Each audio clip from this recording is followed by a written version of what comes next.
ऐसा कि ये लोग प्रचारित कर रहे हैं कि उससे ना निकाह हो पाएंगे और दफना भी नहीं पाएंगे, ये गलत प्रोपेगेंडा है। आप हमारी शादी ब्याह बिल्कुल ऐसे ही होंगे, हमारे जितनी और रस्में हैं वो सब ऐसे ही होंगी। इनकलाब पसे इनकलाब आएगा, कहीं से आए सितम का जवाब आएगा। इन्होंने जो ज़्यादतियाँ की हैं इस्लाम के नाम को, इस्लाम तो बराबरी की बात करता है, मसावात की बात करता है और किसी की मदद की बात करता है। यानी सारे धर्म जो है, धर्म की डेफिनेशन ही ये है। यूनिफॉर्म सिविल कोड को लेकर लगातार राजनीति गरमाई हुई नजर आ रही है। मेरे साथ मुस्लिम स्कॉलर शम्मून काश्मीर साहब हैं, सीधा इनसे बातचीत करते हैं, क्योंकि यूनिफॉर्म सिविल कोड की चर्चा ही हुई थी और उस पर लगातार जिस तरीके से टिप्पणियां हो रही है, जिस तरीके से वाद विवाद देखने को मिल रहा है और कहा यह जा रहा है कि यूनिफॉर्म सिविल कोड अगर आ गया तो मुस्लिमों के ऊपर तो पहाड़ टूट जाएगा।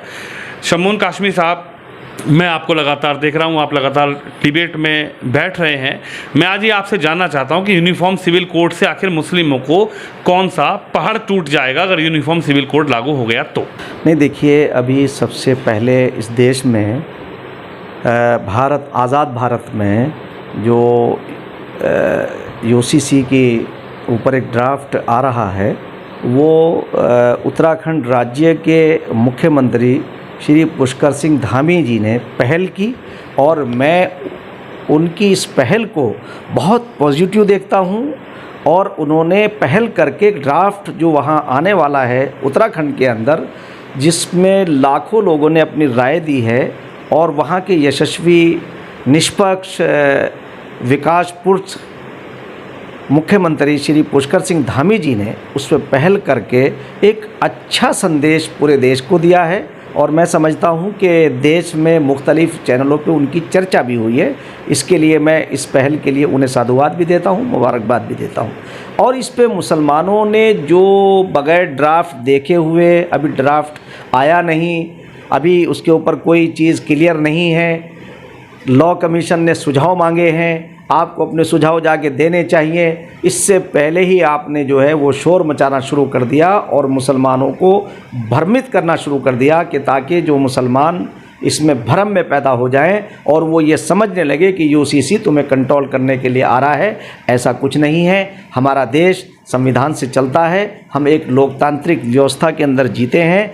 ये सिविल कोड, यक्सा सिविल कोड के आने से हमारी मान्यताओं पर कोई असर नहीं पड़ेगा। जैसा कि ये लोग प्रचारित कर रहे हैं कि उससे ना निकाह हो पाएंगे और दफना भी नहीं पाएंगे, ये गलत प्रोपेगेंडा है। आप हमारी शादी ब्याह बिल्कुल ऐसे ही होंगे, हमारे जितनी और रस्में हैं वो सब ऐसे ही होंगी। उसमें बस ये है कि जो ऐसी चीज़ें हमारे समाज के अंदर आ गई हैं कि जिससे कहीं ठेकेदारी प्रथा को फ़रोग़ मिलता है, वो ठेकेदारी प्रथा कम होगी। और मैं ये समझता हूँ कि यहाँ देश जो है, ये जितने मज़ाहिब पूरी दुनिया में हैं, जितने धर्म पूरी दुनिया में हैं, वो हमारे भारत के अंदर हैं। और ये भारतीय सरकार, नरेंद्र मोदी जी की सरकार बहुत पारदर्शी है। वो ऐसा ही ड्राफ्ट लाएंगे, ऐसा कानून लाएंगे जो सबको स्वीकार्य होगा। यहाँ सिर्फ मुसलमान ही नहीं रहते, यहाँ सिख भी रहते हैं, ईसाई भी रहते हैं, यहाँ पारसी भी रहते हैं, यहाँ बौद्ध भी रहते हैं।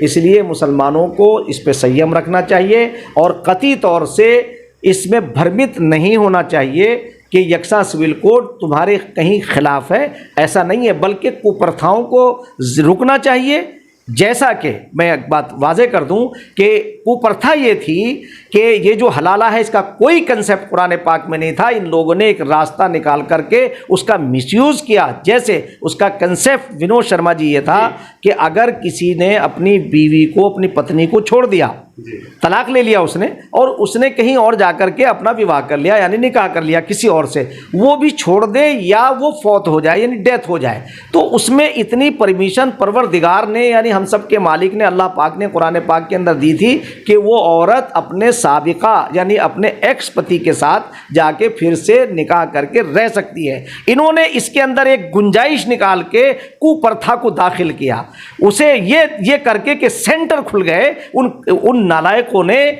जो इस्लाम के इस कानून का गलत इस्तेमाल किया, मिसयूज किया, बिल्कुल काम किया। मैं तो ये समझता हूं कि 376 उनके ऊपर लगनी चाहिए, उनका इंक्वायरी होनी चाहिए, जिन्होंने ये हलाले जैसी प्रथा को जन्म दिया था। उसका कोई कंसेप्ट इस्लाम में नहीं था। सिर्फ ये था कि अगर उसका पति छोड़ दे और वो कहीं और जाकर के किसी पति से कहीं विवाह कर ले, इसमें हिंदू मुसलमानों की बात नहीं है। औरतें जब उन्हें तलाक हो जाता तो कहीं भी वो जाकर के अपने गुजर बसर के लिए अपना निकाह कर लेती हैं, विवाह कर लेती हैं। उसमें सिर्फ ये कहा कि अगर आप जो हैं आपको एक गुंजाइश दी थी, इन्होंने उस गुंजाइश का मिसयूज़ किया, उसका ये इस्लाम की रूह से जायज़ ही नहीं था। कोई मुफ्ती नहीं कह सकता, कोई आलिम नहीं कह सकता। और इस कुप्रथा को मुस्लिम पर्सनल लॉ बोर्ड ने या किसी मुस्लिम तंजीम ने रोकने का प्रयास नहीं किया, इसलिए मुजरिमों में ये भी शुमार होंगे। इस चीज जो यूसीसी लाया जा रहा है, अभी कोई ड्राफ्ट किसी ने पढ़ा नहीं, अभी चीज़ें देखी नहीं, लेकिन सांसद हैं समाजवादी पार्टी के, बर्क साहब हैं, ओवैसी साहब हैं, तमाम ऐसे लोग हैं जो अभी से कहीं ना कहीं जिन पर यह आरोप है कि वो बहकाने की, भड़काने की कोशिश कर रहे हैं। खुद प्रधानमंत्री मोदी ने मंच से कहा कि कुछ लोग हैं जो अल्पसंख्यकों को, जो मुस्लिमों को, पसमानदा मुस्लिमों को भड़काने की कोशिश कर रहे हैं कि ऐसा हो जाएगा, वैसा हो जाएगा। इस पर आप क्या सोचते हैं? देखिए, मैं आपको बताऊं कि इसे बहुत हमारे प्रधानमंत्री श्री नरेंद्र मोदी जी ने बड़े स्पष्ट शब्दों में कहा कि ये मुसलमानों को गुमराह करने का प्रयास किया जा रहा है। और ये जो लोग हैं, दरअसल भारत के अंदर वोट की राजनीति है, वोट की राजनीति है। भारतीय जनता पार्टी और उसके प्रधानमंत्री श्री नरेंद्र मोदी मुसलमानों को वोट बैंक नहीं समझते, बल्कि वो ये समझते हैं कि ये गरीब लोग हैं। उन्होंने पसमानदा गरीब मुसलमानों के लिए जो जिस दर्द का एहसास कराया है, तो बहुत सारे लोग हमसे सवाल करते हैं कि साहब उन्होंने क्या किया मुसलमानों के, कमज़ोर मुसलमानों के लिए? उन्होंने कमज़ोर हिंदू और मुसलमानों के लिए, दोनों के लिए कल्याणकारी योजनाएँ चलाई। उनमें कोई भेदभाव नहीं किया। कच्चे मकानों को भी दिया, जिनके कच्चे मकान थे उनके पक्के हुए। और जो उज्ज्वल योजना हो या खाद्य सामग्री हो, किसी भी योजना के अंदर कहीं कोई भेदभाव नहीं हुआ है। और ये उन्होंने कल्याणकारी कार्य किए हैं। और इन लोगों ने उन्हें मुख्य धारा से काटा है। इन्होंने उनके पेशों के नाम पर जिस तरह से उनका मजाक उड़ाया है, जिस तरह से उन्हें अपमानित किया है, तो मैं समझता हूं कि मैं आप आखिर में एक शेर पढ़ के कहूँगा कि इनकलाब पसे इनकलाब आएगा, कहीं से आए सितम का जवाब आएगा। इन्होंने जो ज्यादतियाँ की हैं इस्लाम के नाम को, इस्लाम तो बराबरी की बात करता है, मसावात की बात करता है और किसी की मदद की बात करता है। यानी सारे धर्म जो है, धर्म की डेफिनेशन ही ये है